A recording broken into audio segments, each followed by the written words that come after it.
Airsofters. Welcome back to Airsoft Special Ops with your boy Yardman Lengers. So I've been trying to do consistent content for you guys. I thought I'd show off my new helmet. Do you get it? It's been doing this thing, I'm not gonna lie. I'm thinking of getting a slightly smaller one, if I'm to be honest, because I feel like to have the balance would be useful. So I've got like the more bigger one that covers my ears for like maybe like outdoors, sometime indoors, and then the smaller one when I want to wear the full face guard attachable thing to the helmet, the one that I showed in the last video. So check out this channel if you ain't seen it. I decided to invest in this bad boy. So this will officially be my first AEG, which is quite cool. Like I did get recommendations. I spoke to the site manager where I play quite often. I looked on YouTube. I done what you should do if you're gonna buy any kind of airsoft gun, and I found this one. It was a nice price range. I think it fell, when I looked at it online, it was about $260, somewhere thereabouts.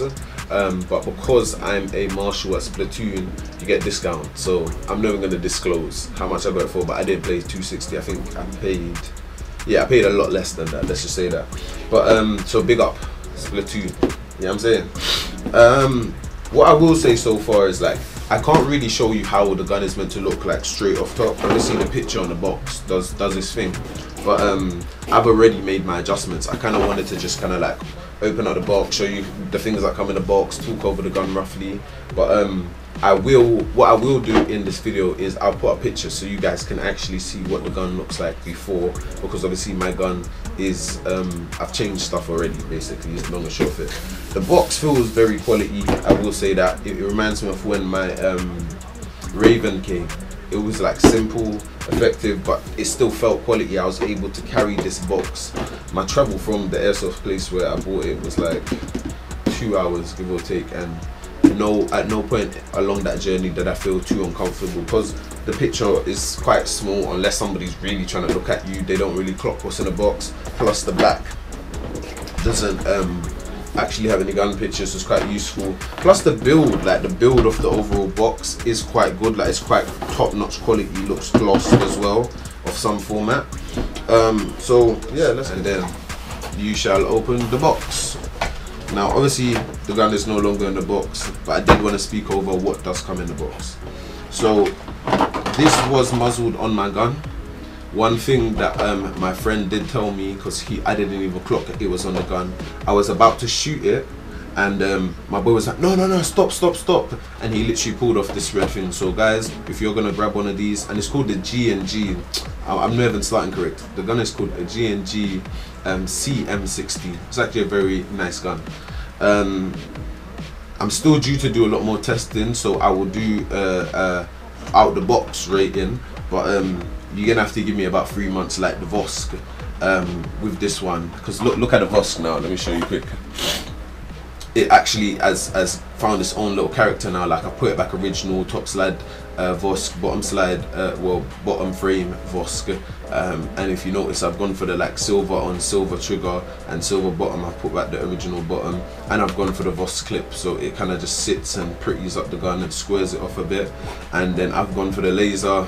I think we already spoke about this, I've shown you in another video. And then I've gone for it's an attachment that allows you to strap your gun to your chest, so I could, if I wanted to, I could literally walk around on the field with my gun like this, or have it hanging down, or even just like cotch it on like my belt, for example. You could have it railed on the side of your belt and just detach it when you go into a building. So yeah, because this is my home carry, I tend to kind of like the laser thing, because even in the dark I could flick it on and kind of throw the person off if I've got home intruder, God forbid that be the case. But and yeah, I just feel like it's a good way. You know what I'm saying? I don't even, this video is not about Voss. I just wanted to kind of show you guys, like, every gun you kind of have to find how you want to set up, because even that one, I've still got the zombie sight at the back and then the normal white sight at the front, which some people wouldn't like that, but that works so perfectly for me. But yeah, like I said, do make sure you take this off the front of the gun, because trust me, if you start shooting BBs and it hits this, you're just gonna damage your barrel. You're gonna damage your gun. It's the long and short of it. It did come with this like attached round the trigger frame of the gun. I'll show you guys in a sec around the trigger frame. So I had to kind of cut it off because it was like cable tied on, which is probably worth keeping just because it's technically authentication of your gun. So just in case in the future you want to sell it. There was a few things that came on it, like sights, so I've decided to keep one sight, which you will see on it anyway. But it did also come with this sight, which is quite cool. It reminds me of like a Call of Duty type sight, something that would be on like an M16 or something like that, AR-15. You know what I'm saying? Maybe the back sight, and then you'd have like a front sight, which it is good. It's like a flickable one.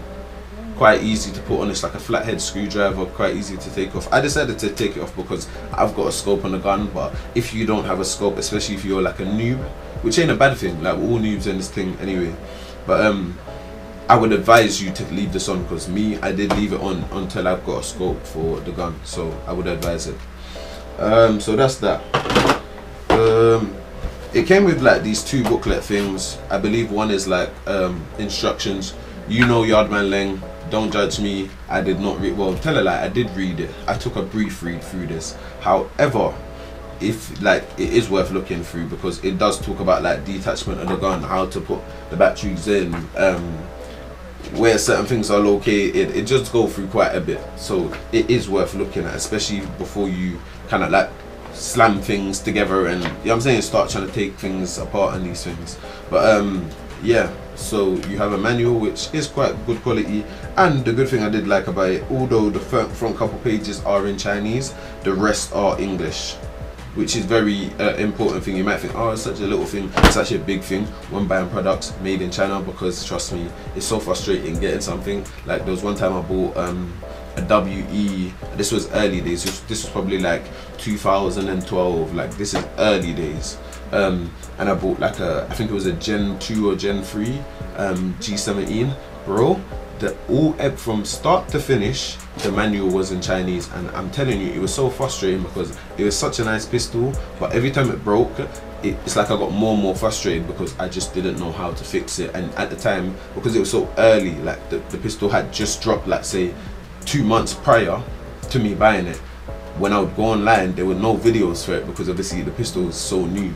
So yeah, man, RIP my G17 WEG 17.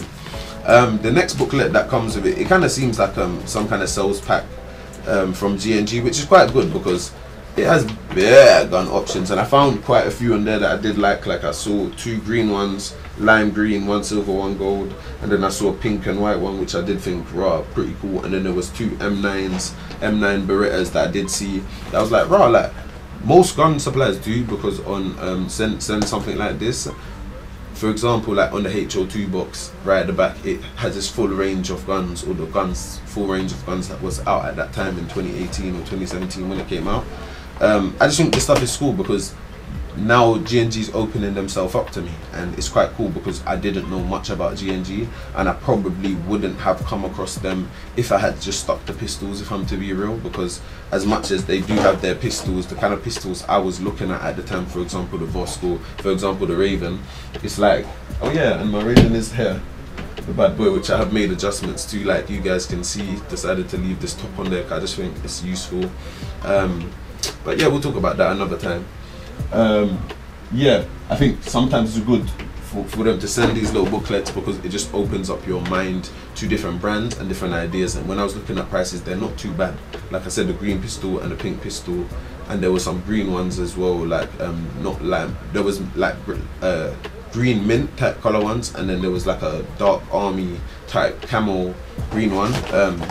The 2 M9s I was talking about, which I'm thinking about looking at, but right now I'm really looking forward to upgrading to a Novarich SS18. So yeah, I don't really want to focus on buying anything else. My aim was secure myself with some gas pistols, which I do have now. I've got a Raven and I've got a Vosk, my home pistol, and then I've got my field pistol, which is my Raven. And then I kind of got bored of the conversion kit, so I'm in motion of kind of selling that. But I'm going to hold my pistols, because I do like the gas pistols. They're very good. You just need to know the right size BBs to put in there, which I'm going to speak about in another video in future, so keep it locked to the channel, because I found a certain hack to make your your handgun pistol work better. Do not shoot 2.0s out of that bad boy, I'm telling you. But yeah, we'll talk about that in another video. But my point being, explore. Like, it is good to test other companies, and now I wanted to step into the stage where I now have a AEG, because trust me, when you're on the field, it's all good, yeah, slap with the gas pistols, but there is guys who have the advantage over you because their gun can shoot from 300, 400, 500 meters away and on point. You get your gas pistol maybe like 100, 150 if you're lucky, and if it's a 30 pistol, because it will normally the bullet will normally drop as it flies. But via wire upgraded, and I just knew I needed a rifle. So yeah, and I've seen the difference already. Like, we went out one game the other day with the lads. This was just like marshals versus marshals, and trust me, I dominated. As much as I'm not the best player out there currently, I did dominate at times, like slap. You'll see it in the content anyway. You'll see in the content. So yeah, and then obviously there's just bare different things in this booklet, like tracer units, their website, growth, feedback, which I just think is cool, because as a supplier, it's like, let a nigga know what you sell. And like I said, so much options of what rifles they sell, which I just think is so cool, because for me now, rather than sticking with like the Raven brand, not to say that I won't look at a Raven gun again, of course I will. I'm actually considering buying one more pistol after I've got my SS18 card. I just think Raven, they're just such a good gun. They're like cheap, but they're effective if you know what to do with them and what to shoot out of them. Do you get what I'm saying? And what to put in your magazines. It's quite cool. You just have to learn your ingredient list, and trust me, you're so certain. So I'm gonna, in future, I'm gonna buy another one as a backup. I want the new top slide as well.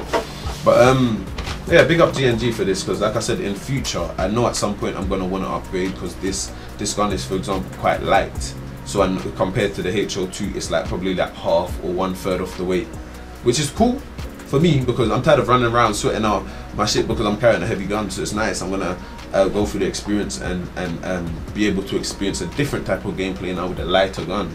So we'll see how that goes. What I do want as well is I'm gonna look into a light metal gun, because, and this, I'm talking about 6 months, 9 months down the line, you know. I say this just because this gun is polymer plastic, and every time I drop it or hit something, it's like there's a little thing in the part of my nigger senses that goes, oh, it's like I feel it. Do you know what I'm saying? And don't get me wrong, it's a good build, I will say, especially for the price I paid, just under 2. It's like, it's definitely worth it. It's definitely, even the gearbox in it, the damn thing is sick. But I know in future, as my experience level goes up, I'm definitely gonna buy other gun. Like, probably have to look at what they have in full metal and see. But let's get into it. So that's the box. It does come with one of them things, where is it, as well, for me to be able to clear my barrel. You know what I'm saying? Which at some point we'll do and talk about, because I had to kind of check it out and just make sure the barrel was fine at first. We thought it was jammed, which gave me a chance to use this. You use some blue roll, tap it, wrap it around the end, don't put too much, and then rub it down the barrel. You don't go all the way. I'll show you in a video anyway. So it will make more sense, because there's a proper technique that you need so that you don't damage your actual loader, and so that you don't damage your hop up as well. But I'll take the gun apart at some point and I'll show you guys.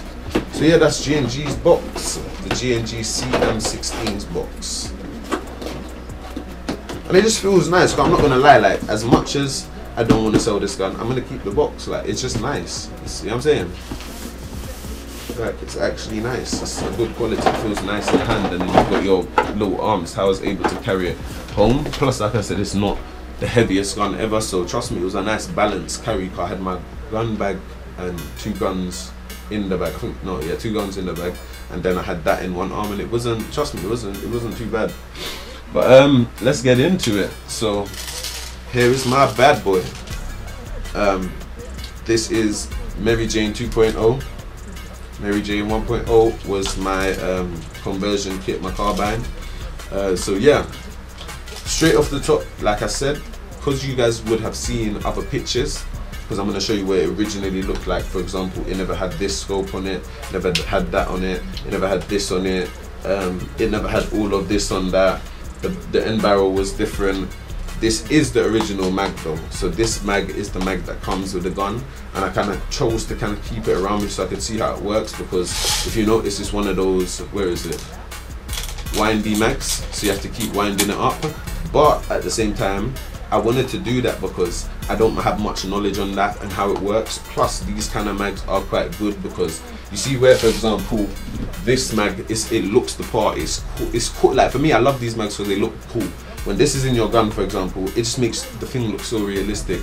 However, what I found is like this might hold say 120 or 150. This holds 450 with ease. I think the smallest version of this I've seen is 350, which for me that's fucking wavy because like 150 or yeah, these are 150 or 450. Do you see the difference, bro? In one mag, obviously you have to keep winding every so often, which I'm going to talk about in another video and show you guys how that shit works, because it can get annoying in the game when you're slapping it and you can't figure out why the gun's not shooting, and often it is that winding system. But yeah, so that's that.